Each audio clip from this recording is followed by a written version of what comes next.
Okay, so having the yin and yang, it'd be good for us to talk about some of the crazy characters we made for Aryan Tour. And it kind of goes to some of the things you've been talking about earlier. One is, we made Clark Lewis, the statue that's come to life and gives, plot points and whatnot to the characters and whatnot.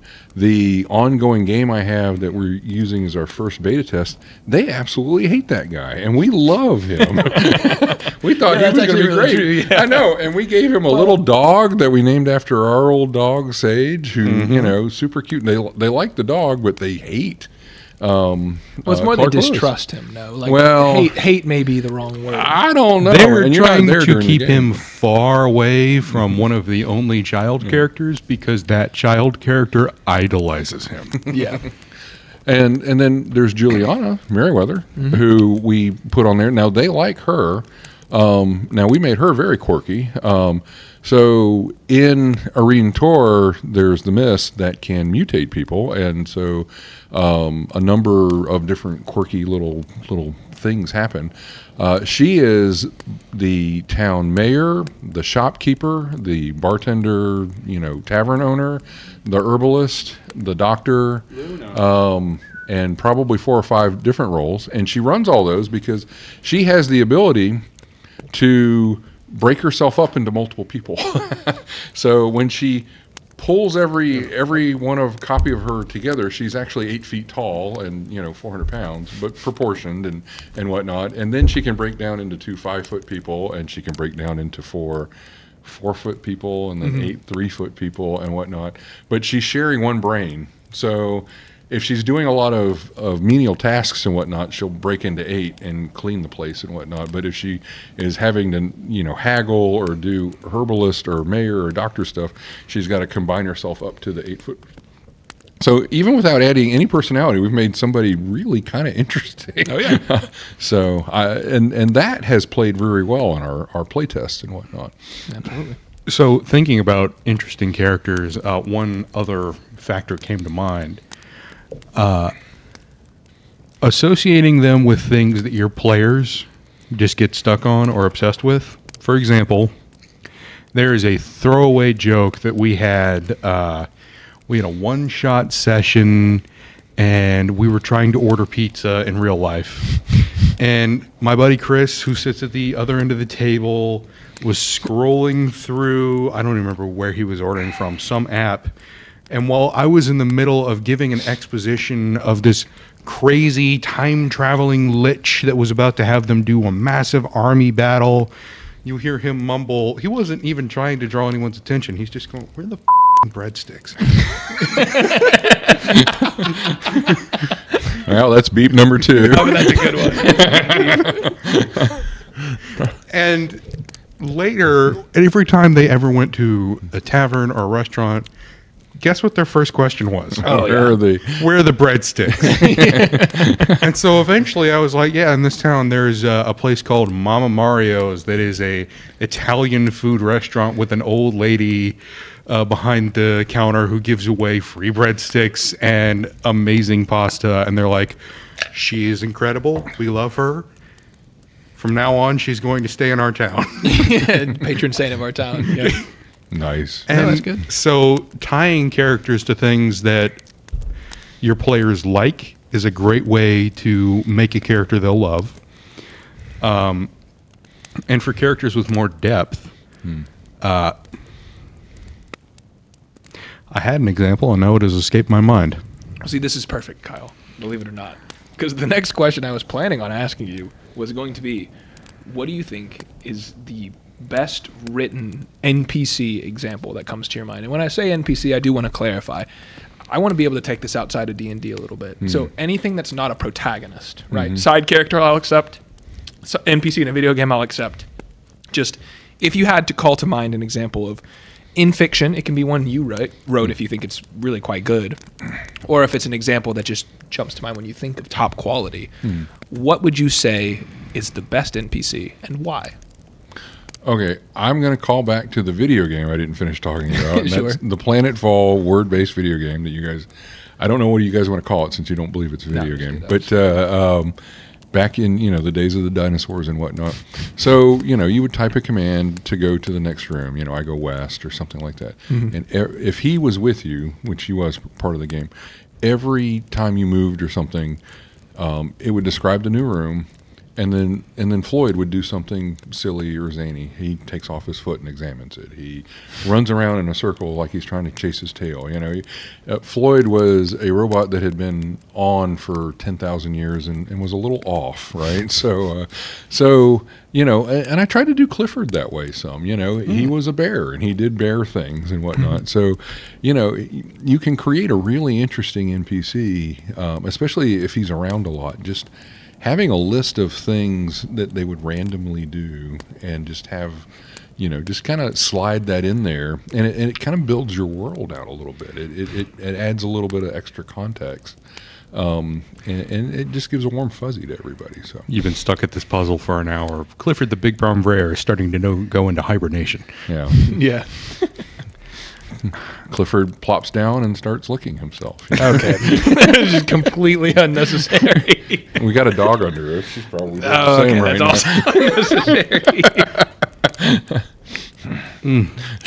Anyway,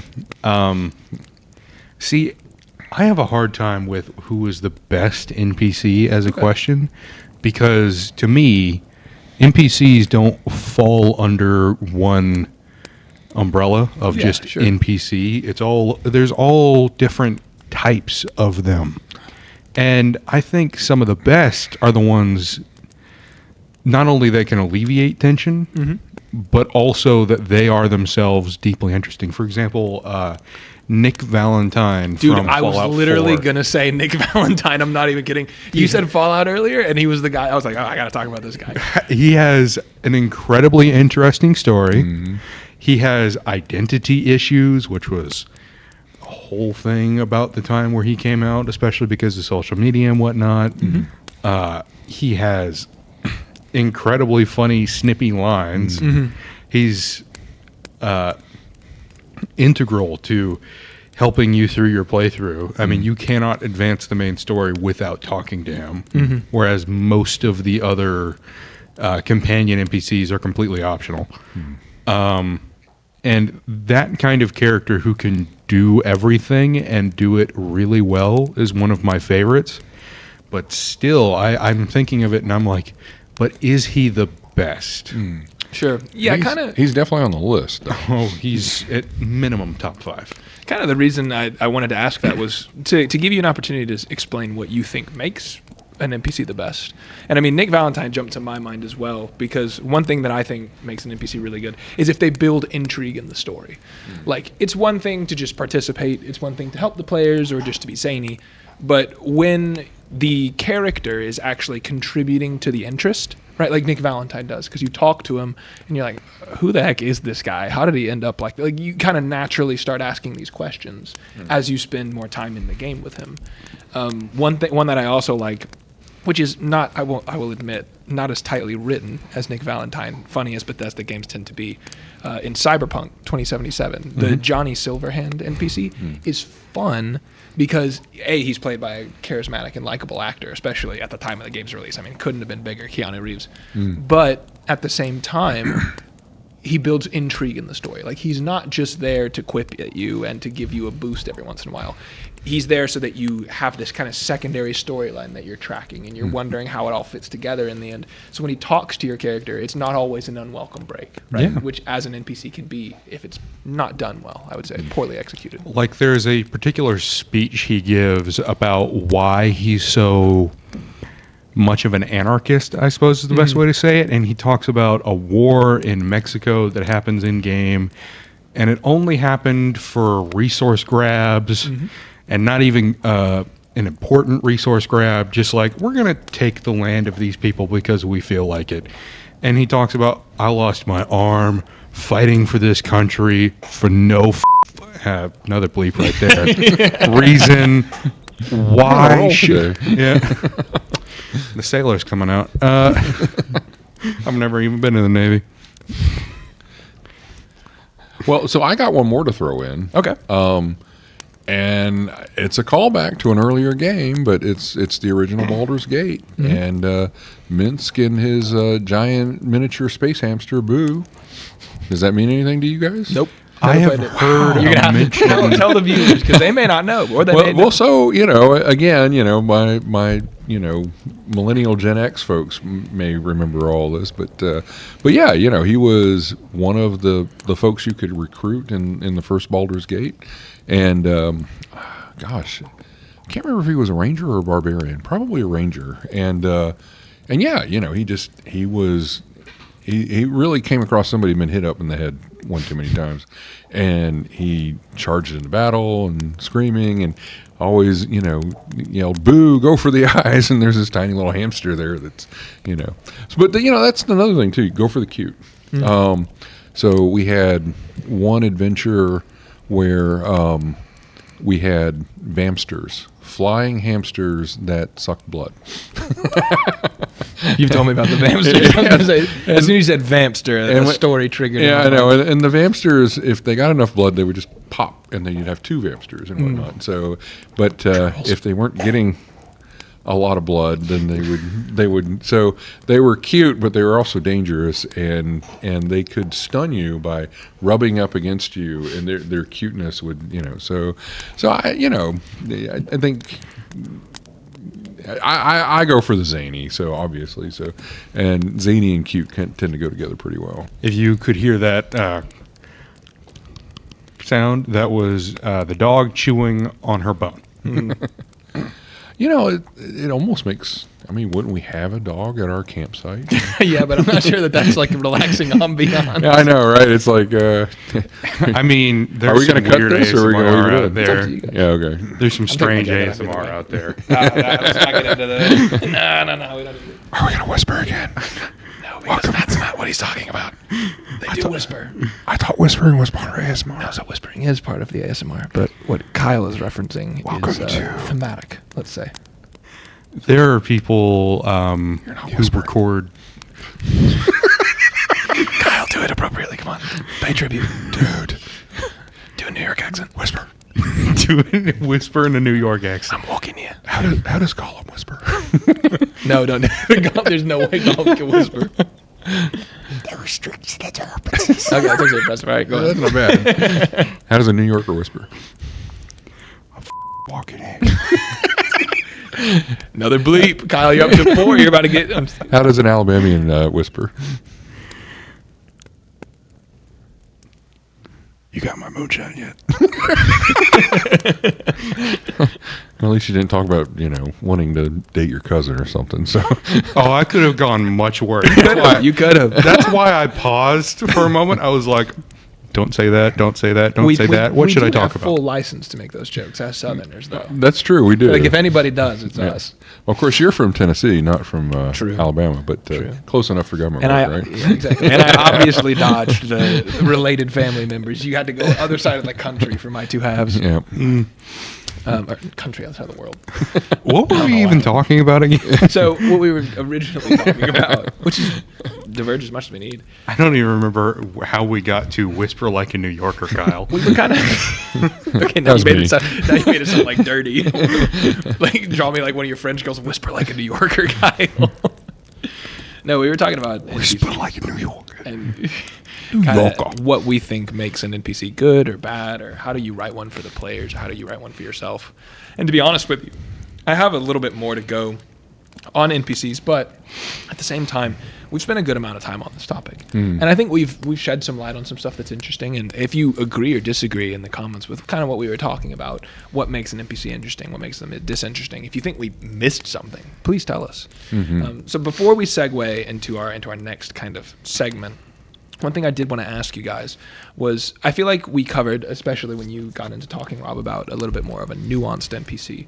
We covered how to make the players like them or dislike them. We covered how to make you like them, right? And obviously, I don't think you should write an NPC that you dislike. That's at least dislike playing. It's not really going to be very fun for anybody. Well, like we've been saying, the game's got to be fun for the DM as well. Exactly. So, and you have control over the the story. So you want to pick story elements that are both really interesting to you and to your players. Exactly. You have that complete control to do that. If you can hit both of those, then why not do it that way? Yeah. So Sorry, I asked y'all. didn't mean to No, interrupt. totally fine.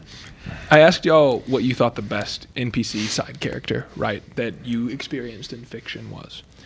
Really, the flip side of NPC is the bad guy, right? The BBG, as they're sometimes referred to. BBEG, I think you say sometimes. Yeah, big bag evil guy. There you go. So, really, we don't have to go down. I feel like that one's a little simpler, right? Your bad guy has crystal clear motivation a lot of the time, be that what it may. They're somebody you're going to pour a lot of time into. What do you guys think is an example of a very well-written bad guy, and why? And it doesn't have to be D&D. This is just for storytelling's sake. Well written as a straightforward bad guy, or just someone who is considered villainous up here? However you'd like to tell it. So for a really good straightforward bad guy, you have Joker. Like, there is very little that Joker ever does that is not evil. He abuses and manipulates women. He has done horrible things in the comics because, well, some of the writers like to do he did this horrible thing and that's how I explain how he's evil, instead of giving any kind of, this is an actual bad thing he did.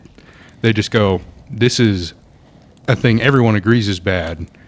And so I'm not going to go into any specific bad thing that makes him unique. Just, he's bad. Okay. There are Yeah, examples. there's no depth.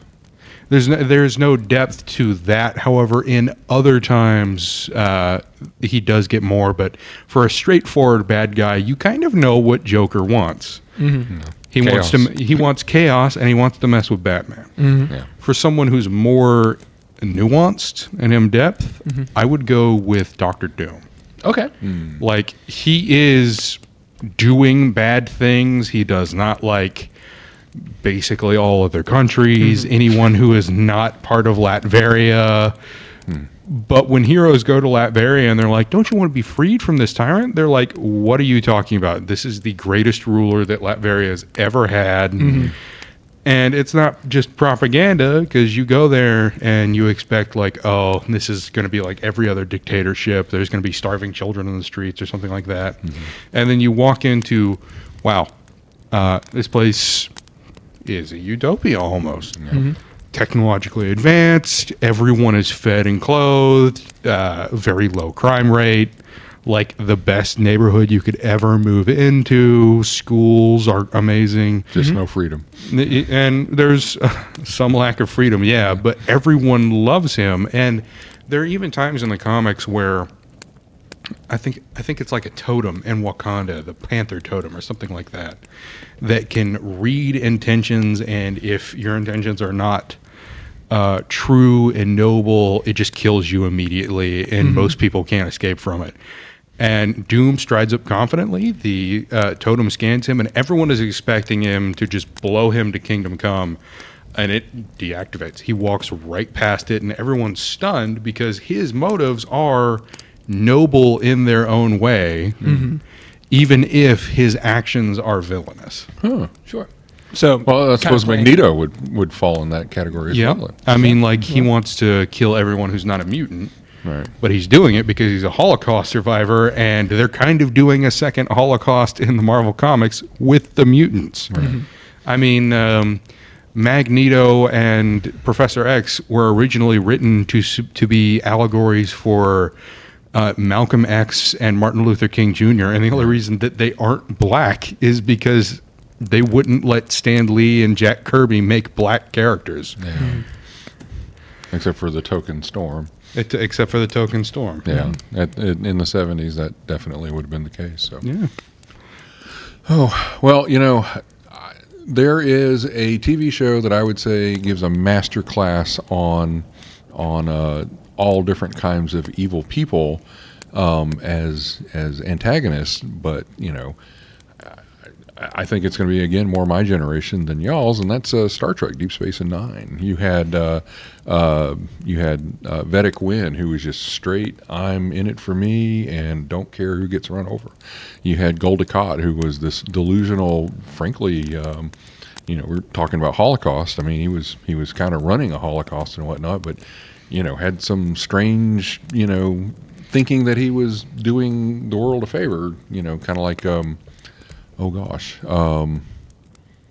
Wow, I'm drawing a blank here, but the guy with the glove and Marvel that was Thanos. Thanos. Yeah. I could not think of Thanos. Only in the movies. yeah. In the comic books, he's just doing it to impress death. Yeah.